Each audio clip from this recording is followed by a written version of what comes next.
अपन एक नया topic start करेंगे, मूत्र के निर्माण की क्रियाविधि, यानी कि जो मूत्र का निर्माण है उसकी क्रियाविधि का अपन एक्सप्लेनेशन करेंगे।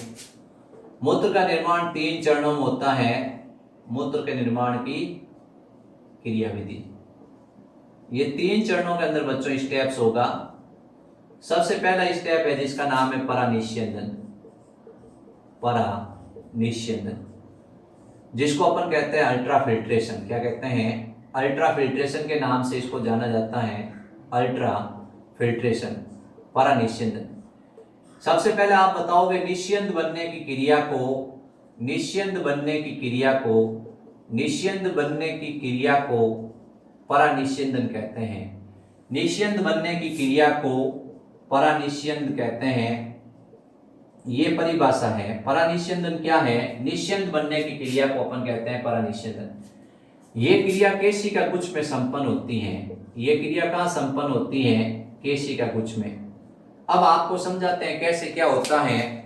ये अभिवाही वर्ग धमनी है, वो रक्त को लेके आ रही है, और अपवाही वर्ग धमनी वो रक्त को लेके जा रही है।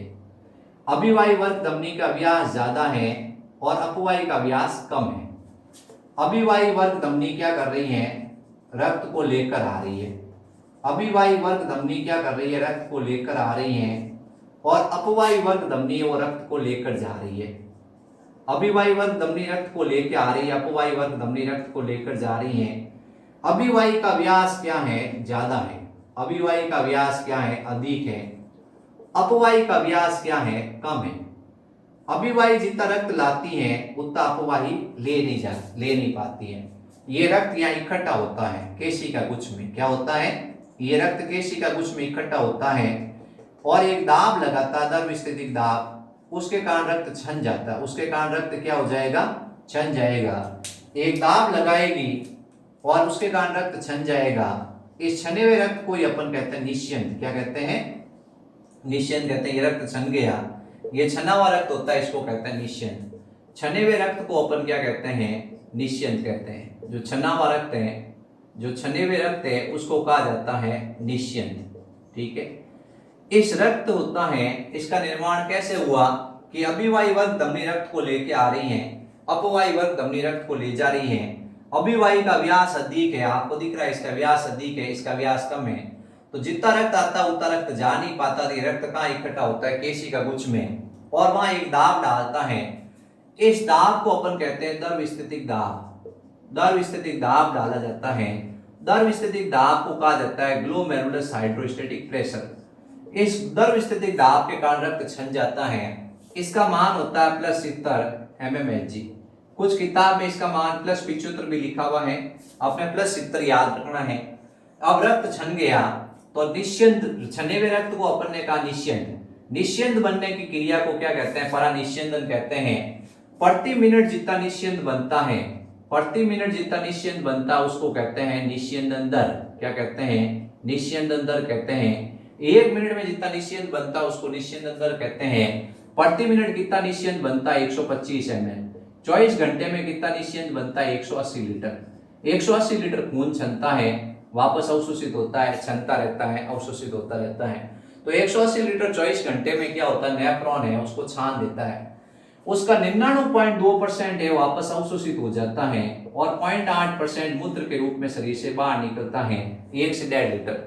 तो अपने ये कुछ आंकड़े वो याद रखने हैं। सबसे पहले आपने बताया निस्यंद बनने की क्रिया को परानिस्यंदन कहते हैं। ये क्रिया केशिका गुच्छ में संपन्न होती है। ये केशिका गुच्छ में संपन्न हो रही है।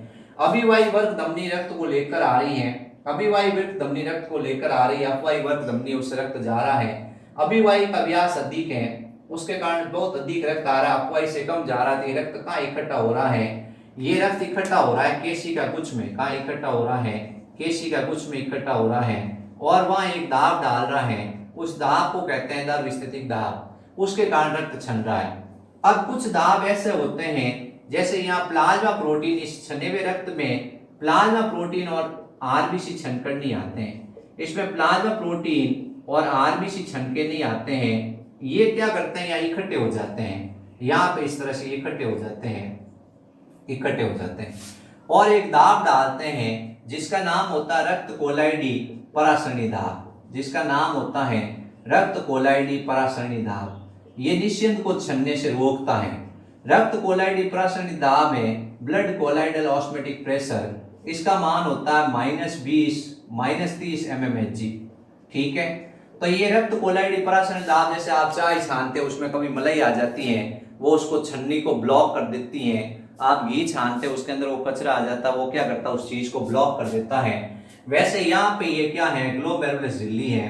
उस ग्लोमेरुलस झिल्ली पे ये रक्त कोलाइडी प्रासरणी दाब क्या कर रहा है, इसको निस्यंद को बनने से रोक रहा है। इसके अलावा यहाँ खाली जगह है, इस खाली जगह में क्या होती है, हवा भरी होती है, निस्यंद आता है वो भी बढ़ जाता है। ये भी एक दाब डालता है जिसका नाम होता है वर्कीय संपुटीय दाब। वर्कीय संपुटीय दाब, ये दाब भी विपरीत कार्य करता है। ये कैप्सुलर हाइड्रोस्टेटिक प्रेशर है, ये भी नेगेटिव होता है, इसका मान होता है 20 mmHg। तो इस तरह से प्रभावी निस्यंदन दाब है, जो प्रभावी निस्यंदन दाब होता है, जो प्रभावी निस्यंदन दाब है, नेट इफेक्टिव फिल्ट्रेशन प्रेशर, प्रभावी निस्यंदन दाब है, वो एक्चुअल में क्या है कि glomerulus hydrostatic pressure minus blood colloidal osmotic pressure minus ये कैप्सुलर हाइड्रोस्टेटिक प्रेशर, इसके बराबर होगा। ग्लोमेरुलस हाइड्रोस्टेटिक प्रेशर होगा वो 70 होगा, ब्लड कोलाइडल ऑस्मोटिक प्रेशर -30 होगा, कैप्सुलर हाइड्रोस्टेटिक प्रेशर -20 होगा। तो इस तरह से उत्तर आएगा +20 mmHg, यानी प्रभावी निस्यंदन दाब का मान होता है +20 mmHg। अब आपको पूछा कि परानिस्यंदन क्रिया समझाओ, तो आपने सबसे पहले कहा निस्यंद बनने की क्रिया को परानिस्यंदन कहते हैं। ये क्रिया केशिका गुच्छ में संपन्न होती है। अब नेक्स्ट पॉइंट आपको बताना है कि ये छना हुआ रक्त होता है, इसको कहा जाता है निस्यंद। जो ये रक्त छन रहा है, रक्त छन रहा है, इसको निस्यंद कहते हैं। निस्यंद में क्या छन के नहीं आता है, प्लाज्मा प्रोटीन और आरबीसी छन के नहीं आता है। अब प्रति मिनट जितना निस्यंद बनता है उसको निस्यंद दर कहते हैं। 1 मिनट में कितना निस्यंद बनता है, 125 ml, और 180 लीटर 24 घंटे में बनता है उसका 99.2% पुनः अवशोषित हो जाता है, 0.8% मूत्र के रूप में बाहर निकलता है। अब ये रक्त छन किसके कारण रहा है, द्रव स्थितिक दाब के कारण छन रहा है, उसका मान होता है +70 mmHg। रक्त कोलाइडी प्रासरणी दाब एक ऐसा दाब है जो रक्त को छनने से रोक रहा है। ये प्लाज्मा प्रोटीन और आरबीसी कारण उत्पन्न होता है। वर्गीय संपुटीय दाब भी क्या करता है, निस्यंद बनने से रोकता है, इसका मान +20 mmHg होता है। रक्त कोलाइडी प्रासरणी दाब का मान +30 mmHg होता है। तो इस तरह से उत्तर आया +20 mmHg। तो प्रभावी निस्यंदन दाब जोड़ और बाकी करके आपने ज्ञात कर लिए। अब सवाल ऐसे घुमा के आता है कि ऐसा नहीं करके उसने क्या किया, ये अभिवाही का व्यास कम कर दिया और अपवाही का व्यास बढ़ा दिया। मान लो अभिवाही वर्ग धमनी है, उसकी तुलना में अपवाही वर्ग धमनी का व्यास बढ़ा देंगे तो नेचुरल सी बात है निस्यंद नहीं बनेगा। क्या नहीं बनेगा, और सारा के सारा निकल जाएगा आगे। तो ये क्रिया है वो रुक जाएगी, परानिस्यंदन क्रिया रुक जाएगी। दूसरा सवाल है कि अगर इसकी वैल्यू है वो +40 mmHg कर दी जाए, प्रभावी निस्यंदन दाब +20 से +40 हो जाएगा, तो क्या होगा, तो आपको बता निस्यंद दुगना बढ़ेगा। अब एक सवाल मैं आपको सीधा सा पूछूंगा, आपने वीडियो ध्यान से देखा है तो आप इसमें मेरा एक क्वेश्चन का उत्तर देना कमेंट बॉक्स में। यदि वर्गीय संपुटीय दाब का मान, यदि वर्गीय संपुटीय दाब का मान -20 के स्थान पर मैं -40 mmHg कर दूं तो क्या होगा।